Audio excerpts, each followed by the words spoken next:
Good morning, dear ones. Wanted to share this lovely day with you.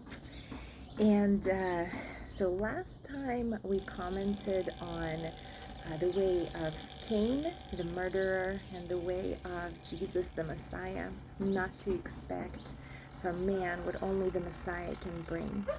And so today, just a quick reflection on genealogies, actually. So we often read genealogies in the Bible and kind of wonder why they're there, maybe. Maybe for those people who lived at that time, they were important, but for us, we're kind of ready to skip.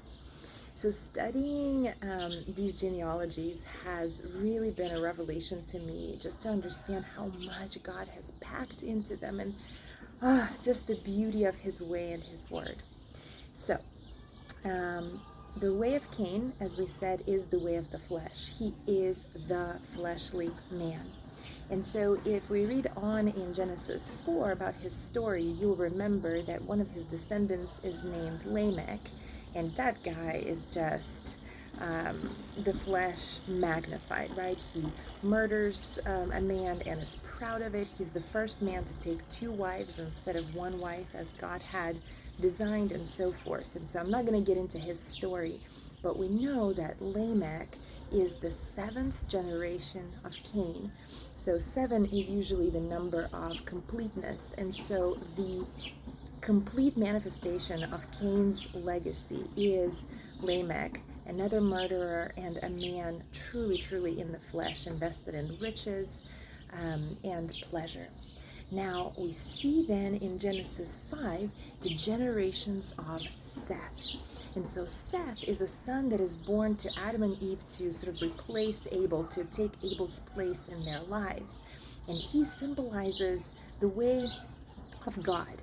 And it's through Seth that, of course, Noah and the rest of us come into being.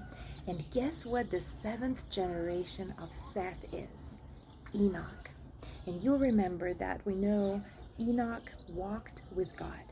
And it says that he walked with God twice in verses 22 and 24. And then he was not, for God took him. So it seems that Enoch was taken up to heaven and actually did not die. It just says he was not found, for God took him. And so the 7th generation of Cain is Lamech, the manifestation of the flesh. And the 7th generation of Seth is Enoch, the manifestation of the man of the Spirit, who, of course, is a foreshadowing of Jesus Christ. So that's the first thing I wanted to share. And the second one, I was just blown away by that.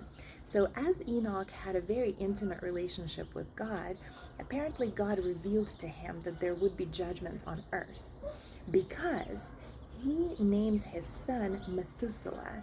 And Methuselah, as I learned, means when he is dead, it shall come. And it means judgment. And then, check this out, this is amazing.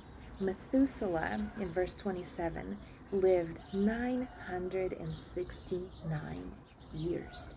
If you look at all the other days that were given by God to his ancestors, he has the longest life. And so this once again just shows us the character of God, and that he is not swift to judge, but he is long-suffering and desiring to show mercy. Because when Methuselah was to die is when the judgment was going to come. And God gave Methuselah the longest life of all of them, almost 1,000 years. Again, giving them chance to repent, prolonging mercy, and withholding judgment. So let this encourage you today. Walk in the way of the Spirit, and remember, God is swift to show mercy and hesitant to judge, and gives us every chance to repent and come to Him. Be blessed today.